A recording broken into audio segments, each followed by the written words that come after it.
ನಮಸ್ತೆ. 19/2/2026 ಗುರುವಾರ.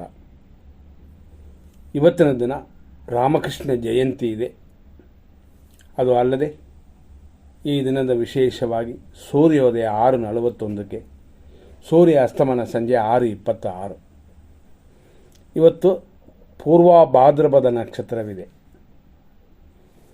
ಪೂರ್ವ ಭಾದ್ರ ಅಂತಾರೆ, ಪೂರಟ ಅಂತಾರೆ. ಇದಕ್ಕೆ ಇಷ್ಟೇ ಹೆಸರಿದೆ. ಬೆಳಿಗ್ಗೆಯಿಂದ ಅಂದರೆ 6:42ರಿಂದ ರಾತ್ರಿ 8:52ವರೆಗೂ ಪೂರ್ವ ಭಾದ್ರ. ಆಮೇಲೆ ಬರುವಂಥದ್ದು ಉತ್ತರ ಭಾದ್ರ ನಕ್ಷತ್ರ. ಈ ದಿನದ ನಕ್ಷತ್ರದ ಮೇಲೆ ಪೂರ್ವ ಭಾದ್ರ ನಕ್ಷತ್ರ ರಾತ್ರಿ 8:52ವರೆಗೆ ಇರೋದರಿಂದ ಅಲ್ಲಿಯವರೆಗೆ ಇರುವಂಥ ಯೋಗ ಏನು ಅಂದರೆ ಸಂಪತ್ತಿನ ನಾಶ ಅಂತ ಬರೋದರಿಂದ ಎಚ್ಚರ. ಹಣಕಾಸು, ದುಡ್ಡು ಕೊಡೋದು ತಗೊಳ್ಳೋದು ಮತ್ತು ಆಸ್ತಿಪಾಸ್ತಿ ವಿಷಯಗಳಲ್ಲಿ ಹೆಚ್ಚಾಗಿ ಗಮನ ಕೊಡಿ, ಎಚ್ಚರವಾಗಿರಿ. ಆನಂತರ 8:53ನ ಮೇಲೆ ಉತ್ತರಾಭಾದ್ರ ನಕ್ಷತ್ರ ಬರುತ್ತದೆ. ಅದು ಖಂಡಿತವಾಗಿಯೂ ರಾಜ್ಯ ಸನ್ಮಾನವೂ ಕಾರ್ಯಸಿದ್ಧಿಯೂ ಉಂಟು. ರಾತ್ರಿ 8:52ವರೆಗೂ ಸಮಯ ಉತ್ತಮವಾಗಿಲ್ಲ. ಇವತ್ತಿನ ತಿಥಿ ದ್ವಿತೀಯ ಅಂತಂದರೆ ಎರಡನೇ ತಿಥಿ. ಮಧ್ಯಾಹ್ನ 3:58ವರೆಗಿದೆ. ಆ ನಂತರ ಬರೋದು ತೃತೀಯ ತಿಥಿ, ದಿನ ಪೂರ್ತಿ ಇರುತ್ತದೆ.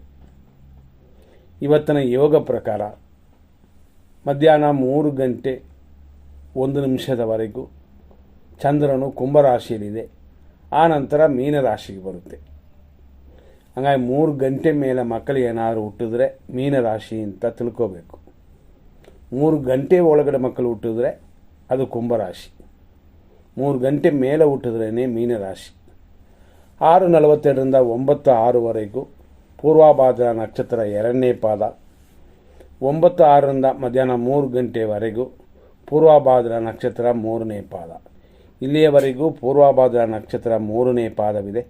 ಆನಂತರ ರಾತ್ರಿ 8:52ವರೆಗೂ ಪೂರ್ವಭಾದ್ರ ನಕ್ಷತ್ರ ನಾಲ್ಕನೇ ಪಾದ. ರಾತ್ರಿ 8:52 ಮೇಲೆ ರಾತ್ರಿ 2:42ವರೆಗೂ ಉತ್ತರಾಭಾದ್ರ ನಕ್ಷತ್ರ ಒಂದನೇ ಪಾದ. ಇದೆಲ್ಲ ಮೀನರಾಶಿಗೆ ಬರೋದು.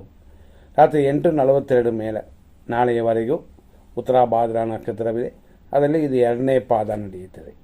ಹಾಗಾಗಿ ಈ ದಿನದ ಇಷ್ಟು ವಿಷಯಗಳನ್ನ ನೋಡಿದ್ವಿ. ಇದರಲ್ಲಿ ದಿನ ನಾವು ಫಸ್ಟೇ ಹೇಳಿದ್ವಿ ಸಂಪತ್ತಿನ ನಾಶ ಅಂತ. ಆನಂತರ ಬೇರೆ ಥರ ಇದೆ.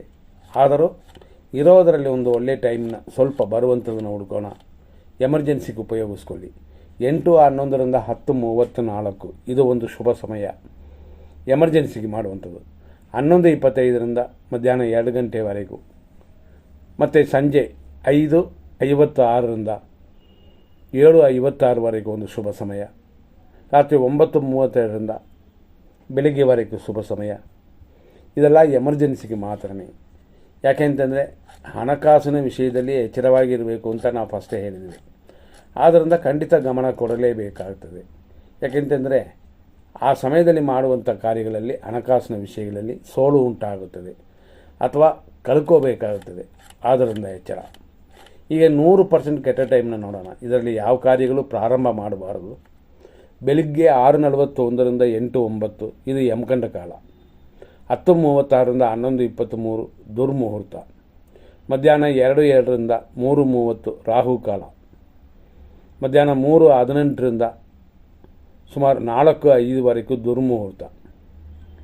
ರಾಹುಕಾಲ ಮುಗಿಯುವಷ್ಟರಲ್ಲೇ ದುರ್ಮುಹೂರ್ತವು ಎಂಟರ್ ಆಗುತ್ತದೆ. ಹಾಗಾಗಿ ಸಂಜೆ 4:05ವರೆಗೂ ಶುಭವಾಗಿಲ್ಲ. ಮತ್ತು 3:58 ಸಂಜೆ 5:54ವರೆಗೂ ಮೃತ್ಯು. ಅಂದರೆ ದುರ್ಮುಹೂರ್ತ ಮುಗಿಯುವಷ್ಟರಲ್ಲೇ ಅದರ ಒಳಗಡೆ ಮೃತ್ಯುವು ಸೇರುತ್ತದೆ. ಹಾಗಾಗಿ ಸಮಯ ಉತ್ತಮವಾಗಿಲ್ಲ. ಸಂಜೆ 7:58ರಿಂದ ರಾತ್ರಿ 9:30ವರೆಗೂ ವಿಷಕಾಲ. ಆದ್ದರಿಂದ ಈ ಸಮಯ ಎಚ್ಚರ. ಇಲ್ಲಿಯವರೆಗೂ ಇಷ್ಟು ವಿಷಯಗಳನ್ನ ನೋಡಿದ್ವಿ. ಈ ಕೆಟ್ಟ ಟೈಮಲ್ಲಿ ಯಾವುದನ್ನು ಪ್ರಾರಂಭ ಮಾಡಬೇಡಿ. ಅದರಲ್ಲೂ ನೈಟ್ವರೆಗೂ ಸರಿಯಾಗಿಲ್ಲ. ಗಮನದಲ್ಲಿ ಇಟ್ಕೊಂಡು ನಿಮ್ಮ ಕಾರ್ಯಗಳನ್ನ ಮಾಡಬಹುದು. ದೇವರ ಅನುಗ್ರಹ ಎಲ್ಲರಿಗೂ ಸಿಗಲಿ ಅಂತ ದೇವರಲ್ಲಿ ಬೇಡ್ಕೊಳ್ಳೋಣ. ಮುಂದಿನ ಸಂಚಿಕೆಯಲ್ಲಿ ನೋಡೋಣ. ಧನ್ಯವಾದಗಳು.